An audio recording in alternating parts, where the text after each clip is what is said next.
Welcome to Quickies. My videos are for entertainment purpose only. Hello viewers, आज मैं जो movie लेकर आई हूँ उसका नाम है द लास्ट वॉरियर। ये 2017 में रिलीज़ हुई एक मज़ेदार फिल्म है। तो चलें बिना किसी देरी के फिल्म स्टार्ट करते हैं। फिल्म शुरू होते ही हमें एक मैजिकल प्लेस दिखाई जाती है जहाँ एक अलोशा नामी आदमी अपने घोड़े पर किसी चीज़ से भाग रहा था। अब हमें पता चलता है कि वो एक विच से भाग रहा है, मगर ये विच उसे अपने मैजिक से पत्थर बना देती है। हकीकत में ये विच इस मैजिकल प्लेस की क्वीन बनना चाहती थी, लेकिन अलोशा इस जगह को प्रोटेक्ट करना चाहता था। वहाँ हमें अलोशा का फ्रेंड नज़र आता है जो इस विच से बच के पानी में चला जाता है, जहाँ हम देखते हैं कि इस विच ने बहुत से और लोगों को भी पत्थर का बनाया हुआ था। इसके बाद हम मूवी का मेन कैरेक्टर इवान को देखते हैं जो एक मैजिशियन था। इवान लोगों को एंटरटेन करने के लिए मैजिक परफॉर्म करता है। इवान अपना शो ख़त्म करके घर जा रहा होता है तो उसे रास्ते में एक ओल्ड लेडी मिलती है। वो उसे कहती है कि मैं जल्द ही दूसरी वर्ल्ड में जा रही हूँ। इवान उसकी बातों पर तवज्जो नहीं देता और घर आ जाता है। उसके घर में सिर्फ एक मेड थी। नेक्स्ट डे इवान की मुलाकात एक लेडी से होती है जिसे वो अपनी पावर यूज़ करते हुए बताता है कि तुम्हारे घर पर ब्लैक मैजिक है जिसकी वजह से तुम्हारा हस्बैंड तुम्हें चीट कर रहा है, और इस ब्लैक एनर्जी को हटाने के लिए इवान एक मैजिक परफॉर्म करता है। इसके बदले वो लेडी उसे बहुत ज़्यादा पैसे देती है। इवान से एक लेडी डॉक्टर कांटेक्ट करती है क्योंकि वो भी जान चुकी थी इवान के अंदर कुछ सुपर नेचुरल पावर्स हैं। अब वो उसे एक बच्चे के बारे में बताती है। ये बच्चा बहुत टाइम से कोमा में था और कोई भी मेडिसिन उस पर असर नहीं करती थी। वो इवान को कोई मैजिक करने का कहती है जिससे ये बच्चा ठीक हो जाए। इवान कहता है कि मैं इस बच्चे को ठीक नहीं कर सकता, मगर ये कहने के बाद वो बहुत ही ज़्यादा बुरा फील कर रहा था। वहाँ से जाते हुए इवान को अपना बचपन याद आ जाता है जब ऑर्फनेज में बच्चों ने इसे स्टोर में बंद कर दिया था और उसने एक पिन की हेल्प से वो दरवाज़ा खोला था। इवान आज भी उस पिन को अपने लिए लकी समझता था। इवान होटल में बैठा था तो एक आदमी आ जाता है। ये उसी लेडी का हस्बैंड था जिसके घर में इवान ने मैजिक किया था। इवान गार्ड्स को देखकर उसके इरादे समझ जाता है और वहां से भागने लगता है। अब इवान एक स्लाइड से जाता है और अजीब बात ये थी कि वो जंगल में जाकर गिरता है। इवान हर चीज को देखकर हैरान हो रहा था। इससे पहले कि वो कुछ भी समझ पाता वही आदमी आ जाता है जो मूवी के स्टार्ट में हमने देखा था। वो उसे बताता है कि मैं दूसरी दुनिया में रहता हूँ। ये बातें इवान को समझ नहीं आ रही थी। इवान एक मैजिक देखकर हैरान हो जाता है जब वो बूढ़ा आदमी उसे एक रिंग देता है और कहता है तुम्हें इस जगह को बचाना होगा। इससे पहले कि वो कोई और बात करते उस ओल्ड मैन को तीर आकर लगता है और वो गार्ड्स इवान को पकड़कर किंग के पास ले जाते हैं। वो इवान के हाथ में रिंग दे के उसे छोड़ देता है और सबको बताता है कि ये मेरा भाई है, ये बचपन में खो गया था। वहाँ सभी लोगों से इवान को वो इंट्रोड्यूस करवाता है। अब वो उसे क्वीन से मिलवाता है। ये वही विच थी जो हमने मूवी के स्टार्ट में देखी थी। उसने इवान के भाई से शादी कर ली थी और यूं अब वो क्वीन बन चुकी थी। क्वीन धोखे से इवान को कैद कर लेती है। वहाँ इवान एक कोशे नामी आदमी से मिलता है जिसकी बॉडी के अलग अलग टुकड़ों को आइस में कैद किया गया था। वो इवान को कहता है कि मैं तुम्हें जानता हूँ, तुम कहाँ से आए हो। इवान उससे पूछता है कि मेरी यहाँ आने की क्या वजह है, तो वो उसे बताता है कि तुम अलोशा के बेटे हो और इसीलिए तुम्हें यहाँ लाया गया है। तभी वहाँ एक और कैदी जो कि विच थी उसे लाया जाता है।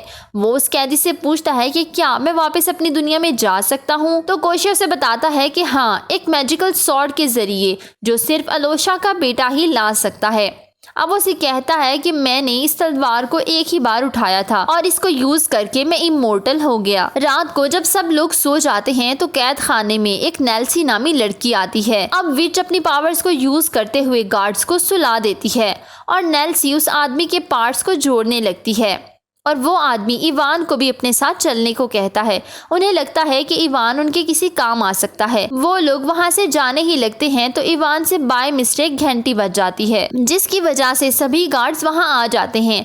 नेल्सी उनसे फाइट करती है और फाइनली ये लोग वहाँ से भागने में कामयाब हो जाते हैं। क्वीन को जब पता चलता है कि सभी कैदी फरार हो चुके हैं तो वो उन्हें पकड़ने के लिए जाती है, मगर तब तक वो बहुत दूर निकल गए थे। क्वीन किंग को बताती है। उसे नहीं पता था कि क्वीन ने उसके भाई को कैद किया हुआ है। उसको लगता है कि इवान ने उसके खिलाफ जाके उस आदमी की हेल्प की है जिसे उन्होंने कैद किया था। दूसरी तरफ हम इवान, नेल्सी और कोशे को देखते हैं जो विच के साथ उसके घर चले जाते हैं। इवान यहाँ भी आग लगा देता है, जिसकी वजह से विच उसे बहुत गुस्सा करती है, मगर कोशे उसे कहता है कि ये हमें तलवार ढूंढने में मदद करेगा। इवान अपनी इस जर्नी को बहुत एंजॉय कर रहा था। वो लोग एक लेक पर जाते हैं जहां एक प्रोटेक्टर था। नेल्सी उसे इम्प्रेस करने की कोशिश करती है, मगर जब उसे पता चलता है कि ये एक क्रिएटर है तो वो पीछे हट जाती है। अब दिखाया जाता है कि विच खुद को एक खूबसूरत लेडी में कन्वर्ट करती है और वो क्रिएटर उनकी मदद करने के लिए राजी हो जाता है। तभी क्वीन भी वहां आ जाती है तो उसे पता चल जाता है कि वो क्रिएटर उनकी हेल्प कर रही है और वो ये मैसेज किंग को दे देती है। उधर दिखाया जाता है कि इवान लोग एक गार में पहुंच चुके हैं जहां एक जायंट आदमी है। वो उसे डिस्टर्ब किए बगैर आगे जाना चाहते थे, लेकिन हमेशा की तरह इवान ने कोई ना कोई मुसीबत खड़ी करनी होती है। इस दफा भी ऐसे ही होता है। इवान के फोन पर रिंग होती है, जिससे वो जायंट उठ जाता है और इवान को जोर से हिट करता है। उसे जब पता चलता है कि ये जायंट एक लेडी है तो वो उसे अपने सॉन्ग से इम्प्रेस करता है और यूं सभी लोग वहां से निकल जाते हैं। अब वो लोग एक लेक के पास पहुंचते हैं तो वो फ्रॉग क्रिएचर उन्हें कहता है कि मैं फिशेस को कंट्रोल करूंगा ताकि तुम लोग आसानी से लेक पार कर लो। मगर इसी दौरान कोशे और नेल्सी की भी फाइट हो जाती है। नेल्सी के जाने के बाद कोशे इवान को स्टोरी बताता है कि नेल्सी किंग को पसंद आ गई थी, मगर क्वीन ने बदला लेने के लिए उसकी फैमिली को फ्रॉग्स बना दिया और विच ने उनकी हेल्प की और यूं ये लोग दोबारा इंसान बन गए। इवान नेल्सी को मनाने के लिए खरगोश लेकर जाता है, मगर रैबिट को देखते ही नेल्सी डर जाती है। ये रैबिट वही क्वीन थी। जैसे ही वो अपनी असली रूप में आती है तो उसके गार्ड्स उन्हें घेर लेते हैं। वो लोग एक कुएं में छलांग लगा देते हैं। अब वो फ्रॉग क्रिएटर गुस्से में था, लेकिन फिर भी उनकी हेल्प करता है। वो क्वीन का सामना करने के लिए अकेले ही चला जाता है। क्वीन उसे मार के पत्थर का बना देती है। नेक्स्ट डे फिर क्वीन के गार्ड्स नेल्सी पर हमला करते हैं, लेकिन नेल्सी उनका मुकाबला करके नीचे गिर जाती है। वो खुद को फ्रॉग में चेंज करके बच जाती है। इवान को क्वीन पकड़ के ले जाती है, लेकिन इवान वहां से भाग जाता है और ऐसी जगह पर पहुंचता है जहां बहुत सी तलवारें थीं। क्वीन भी वहां आ चुकी थी और मैजिक करती है, मगर गलती से इवान के हाथ में ठीक तलवार आ जाती है, जिससे वो बड़ी आसानी के साथ क्वीन को हरा देता है। अब इवान वो तलवार कोशे को देता है, मगर कोशे धोखा करता है। कोशे को एक स्टोन चाहिए था जो किंग के पास था, इसलिए वो ये तलवार किंग को दे देता है। अब हम पर यह भी रिवील होता है कि इस सब के पीछे कोई और नहीं बल्कि किंग खुद था। वो खुद को इमोर्टल करना चाहता था, जिसके लिए उसे इस तलवार और स्टोन की ज़रूरत थी। किंग भी कोशे को धोखा देता है और उसे वो स्टोन नहीं देता। नेल्सी किंग पर अटैक करके तलवार को दूर फेंक देती है। अब इवान उसे पकड़कर एक पोर्टल बनाता है, जिसकी मदद से वो असली दुनिया में आ जाता है। लेकिन यहाँ आने के बाद वो नेल्सी को बहुत ज़्यादा मिस करता है। वो ये सब कुछ करने के बाद खुश नहीं था और ना ही वो मुतमईन था। अब वो दोबारा से स्लाइड के रास्ते उसी वर्ल्ड में चला जाता है, लेकिन उसे गार्ड्स पकड़कर ले जाते हैं। किंग अपना मैजिक करने ही वाला था तो इवान वहां पहुंच जाता है। इवान उसे शूट करने लगता है क्योंकि वो अपने साथ रियल वर्ल्ड से एक गन भी ले आया था, मगर किसी भी बुलेट का किंग पर कोई असर नहीं था क्योंकि वो इमोर्टल बन चुका था। अब वहां एक ड्रैगन आ जाता है। इवान नेल्सी को आज़ाद कराने में उसकी हेल्प करता है और वो उसे बताती है कि अगर इस स्टोन को तोड़ दिया जाए तो किंग जल्द ही मर जाएगा। किंग और इवान फाइट करने लगते हैं। उधर क्वीन भी नेल्सी से फाइट करती है। फाइट के दौरान इवान को पता चलता है कि इसके फादर को इन दोनों ने ही स्टोन बनाया था। लड़ाई के दौरान कोशे के पास वो स्टोन चला जाता है। कोशे इस स्टोन को उठा लेता है।